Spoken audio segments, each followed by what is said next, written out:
Hey, it's Drew Neiser with another Tuesday tip. We just spent a lot of time, almost 54 minutes, talking about content marketing, what's working, what's not, learned a lot of things, shared a lot of things. Peter Finter from CyberGRX, what is your tip for, let's just say, getting the most out of content? I would say make it live, make it engaging, make it interactive, and be controversial.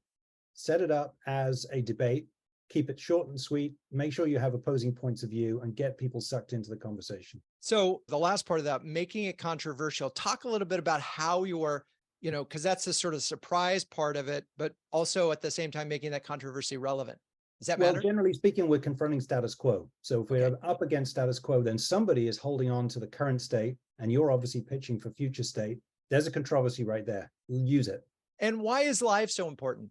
I think engagement is the key. We have too much stuff going on, and if we're not involved in the conversation, we drift. Got it. So being live. Okay. Next up, let's go with Gabi Zijderveld from Smart Eye. Gabi, what is your tip? My tip is to repurpose every piece of content you create. Chop it out, push it out over different channels, then chop it up some more and let it percolate for a while. Then a year later or so, look at it again, because a lot of your content will have shelf life and do it all over again. If you create an ebook, it can turn into a lovely series of blogs. That can then also be a series of LinkedIn or social media posts, videos, send it to your customers, stick it in your newsletter, reuse, reuse, reuse. Love it. Well, we are in the moment where we are all looking at budgets and trying to make more out of less. So repurpose your content. Okay, Chip Rogers from WorkSpan. Chip, what is your tip? First of all, I love Peter and Gabi's tips. Fantastic. The other thing that I would say is make sure that your content, the content is not about your company. The content is about the category. Think about it as you're giving information, thought leadership, what's happening, bring other stories in, bring stories in from outside of your organization. And, you're contributing to the conversation, contributing. Right. You're not just talking about yourself and your brand. You're sort of opening up this conversation and helping folks get along. Okay. D. Nicolls from Oosto. The focus really for us on content is coming up with short, compelling videos, case studies of how our customers are using our technology.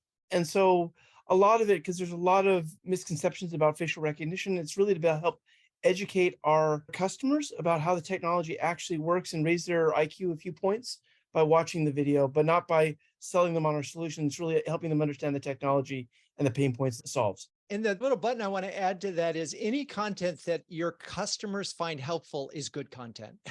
It's a great litmus test. If they don't find it useful, then you have to wonder why not. Okay. Right. Jennifer Griffin Smith from Brightcove. Jennifer, what is your tip? I would say think and act like a media company. Think about how media companies create content, video first content, and how they use it to make money. And if you measure your content and your visitors consuming that content in the same way a media company would, and if you think about it as almost $1 subscription for every engagement, you'll think about your content in a different way and only produce that gets consumed.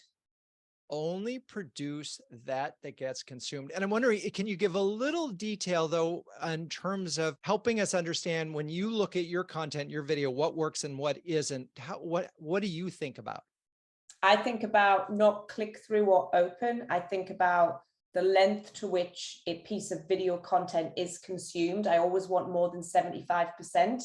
And then you want some interactivity in there that takes them somewhere else and they'll keep coming back. And think about Netflix. You watch something, then they serve you up something relevant and you watch that again. And that's how we should be thinking about our ongoing content engagement strategy. All right, there you have it. Some amazing content tips, lots of great ideas. If you're a B2B CMO who can share, care, and dare with the best of them, check out CMOHuddles.com. I'm Drew Neiser. That's your Tuesday tip. Peace out.